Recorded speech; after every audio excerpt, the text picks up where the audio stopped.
தமிழ்நாட்டில் சட்ட ஒழுங்கு மோசமாகிவிட்டது, போதை கலாச்சாரம் அதிகமாகிவிட்டது, பெண்களுடைய பாலியல் வன்கொடுமை சின்ன பிள்ளையிலிருந்து பாலியல் பிள்ளையிலிருந்து வயசானவங்க வரைக்கும் இன்னைக்கு பாதிக்கப்படுறாங்க. பாதுகாப்பு இல்லாத அச்சுறுத்தலாக இருக்கிறது.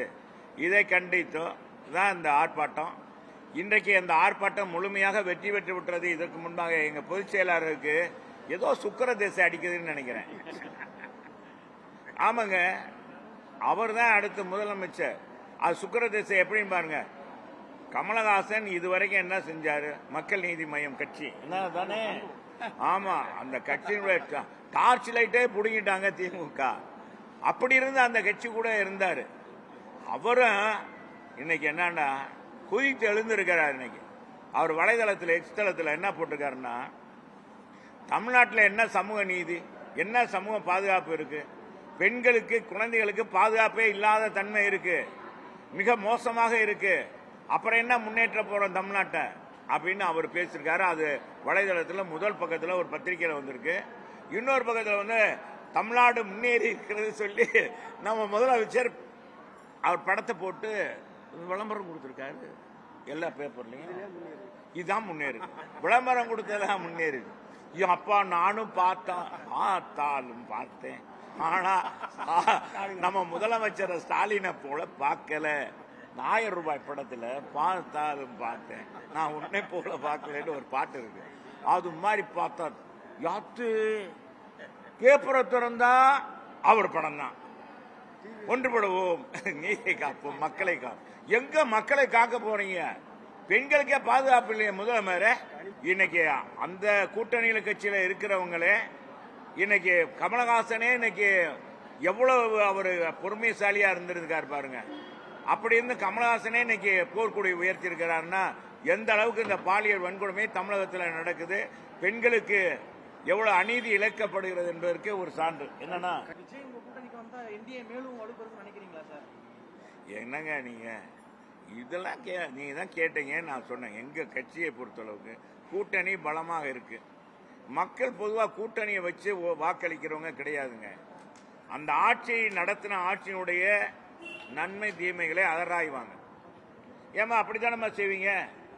5 வருஷம் எப்படி ஆட்சி செஞ்சாங்க, இனி 5 வருஷம் அவங்கள்ட்ட கொடுத்தா எப்படி செய்வாங்க, அப்படிதான் நினைப்பீங்க. என்னமா ஆமா இல்ல நீங்க சொல்ற காது கேட்கலைய, இன்னும் யாருமே பேச மாட்டேங்க. உண்மைதானே? நான் யாருக்கு எனக்கு ஓட்டு போடும், எங்களுக்கு ஓட்டு போடுங்கலாம் சொல்றேன். பொதுவா கேட்கிறேன். இப்ப நானே இருக்கேன், நான் நல்லது செஞ்சா தான் நீங்க எனக்கு ஓட்டு போடுவீங்க. இல்லைன்னா போயிட்டு வாடாப்பா செல்லூர் ராஜு, நீ செல்லூருக்கே கிளம்பு அப்படின்றீங்க. சொல்லுவீங்களா இல்லையா?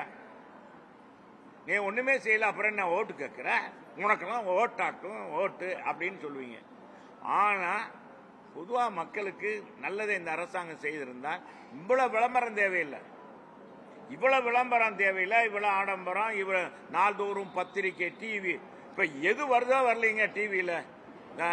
முதல்ல சொன்ன உங்க உடை வெண்மையாக வேண்டுமா, பள்ளிச்சென்ற வெண்மை வேண்டுமா, ரீல் ஏரியல் வாங்க, ஏரியல் போடுவாங்க. அப்ப இன்னொரு இது விளம்பரம், அந்த குழந்தை ஒரு பெண்ணு போமா, எங்களை மறந்து போனாலும் பரவாயில்ல, கிளைக்கோடை மட்டும் மறந்துட்டு போகாதுடா அப்படின்னு அந்த பொண்ணுக்கு சொன்னோம். எந்த அப்ப பார்த்தா அந்த விளம்பரம் வந்துச்சு.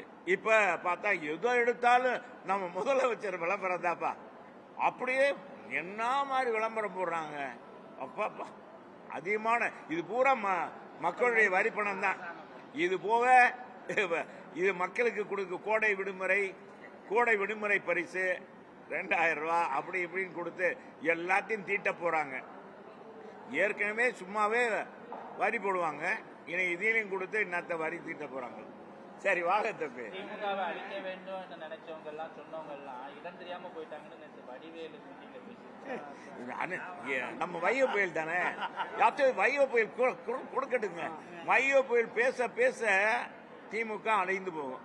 2011 தம் அன்பு சகோதரர் வைகை வடிவேலு புயலென கிளம்பினார். அவர் ஒரு பக்கம் பரப்பிட்டாரு, குஷ்பு ஒரு பக்கம் பரப்பிட்டாங்க. பார்த்தா ஏன் தொகுதியிலே வந்து பேசினார். கூட்டத்தை பார்த்தா சரி, எங்க ஜெயந்திபுரமே நிறைஞ்சு நிக்குது. நாம அவ்வளவுதான்டாப்பா, நம்ம அவ்வளவுதான் காலின்னு நினைச்சேன். அப்புறம் பார்த்தா தெரியும் வைகை புயலுடைய ராசியே என்னன்னா திமுக தோக்கடிக்கணும். ஏற்கனவே அவருக்கு ஒரு உள்ளூர மனசு இருக்கும் திமுக வரக்கூடாதுன்னு, அதனாலதான் அப்படி பேசுறாரு. ஆனா அதிமுக போராட்டம் அறிவிச்ச மாதிரில கேஸ் சிலிண்டர் தட்டுப்பாடுக்கு திமுக இப்ப போராட்டம் அறிவிச்சிருக்குது. அதெல்லாம் சும்மாங்க. கேஸ்